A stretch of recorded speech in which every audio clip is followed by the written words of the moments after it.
বিখ্যাত সাহিত্যিক সঞ্জীব চট্টোপাধ্যায়ের একটি বিখ্যাত গল্পের ষষ্ঠ অংশ আজ আমি পাঠ করে শোনাচ্ছি। গল্প শাহজাহানের যৌতুকগৃহ শুরু করছি। হাসপাতালে মা এখন ভালো আছেন। বিরাজ কাকু একদিন আমাকে বলেছিলেন, বিনু, সুখ মানুষের মনে, বাইরে তার সন্ধান পাওয়া যায় না। বাবা ডাক্তারবাবুকে জিজ্ঞেস করলেন, কবে ছাড়বেন? 2-1 দিনের মধ্যেই। বাবার মুখটা খুশি খুশি হয়ে উঠল। এও কি অভিনয়? হতে পারে, আবার নাও হতে পারে। সত্য আর মিথ্যার ব্যবধান কোনো কোনো জীবনে বড় সংকীর্ণ। আমার কি করার আছে? আমি দর্শক। আজ আমার মা বাড়ি ফিরে আসবেন।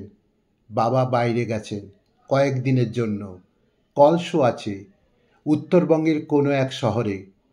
বিরাজ কাকুই দায়িত্ব নিয়েছেন হাসপাতালের সব দেনা পাওনা শোধ করে মাকে নিয়ে আসার। অনেক টাকা লাগবে, জানি না কে সেই টাকা দিচ্ছেন, বাবা না বিরাজ কাকু। হাসপাতাল থেকে ফিরে দুজনে সেদিন অনেক আলোচনা হয়েছে। সেই আলোচনা থেকে ভবিষ্যতের চেহারা দেখেছি বলে মনে হয় না। সবই অনিশ্চিত। বাবা নাকি স্টেজ ছেড়ে যাত্রায় যাবেন। যাত্রায় এখন অনেক টাকা। ঐতিহাসিক আর পৌরাণিক পালা কলকাতার বাইরে এখন নাকি বেশ জমে ওঠে। তা হয়তো হবে, আমি ওসব জানি না। তবে আমার যা মনে হচ্ছে, একটা বড়সড় বুদবুদ তৈরি হচ্ছে, যে কোনো মুহূর্তে ফাটল বলে।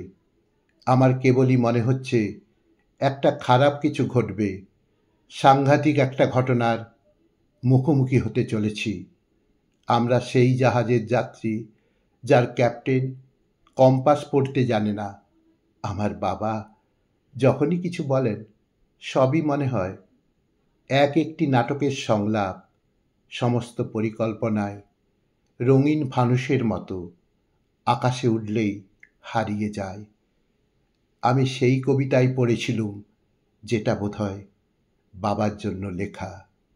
কুশের ফুৎকারজাত বুদবুদের স্ফটিকমণ্ডল উচ্ছরিত বর্ণচ্ছটা অন্তর্হিত হলে মহাকাশে স্বর্ণিবন্ধ শিশু যথা ডুবে যায় অশ্রুর অতলে। বিশ্বের বৈচিত্র্য খুঁজে আপনার ভাবনা বিলাসে। আমি কবিতায়, নাটকে, উপন্যাসে আমার বাবা আর মাকে খুঁজি। খুঁজি এর শেষ কোথায়। শেষ দৃশ্যের শেষ সংলাপ এক এক লেখকের কলমে এক এক রকম। মা এলেন তার ফেলে যাওয়া সংসারে। মাথার চুল রুক্ষ, চোখ দুটো অসম্ভব উজ্জ্বল। বয়স হয়েছে, তবুও আমার মা কত সুন্দর। আমার মায়ের পাশে থিয়েটারের সেই জাহানারা মাসি দাঁড়াতে পারবেন?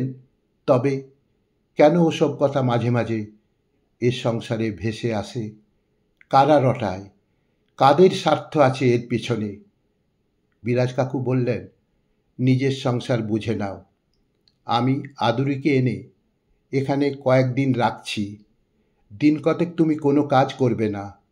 যা করার আদুরি করবে। আমি পারবো, আমি ঠিক হয়ে গেছি।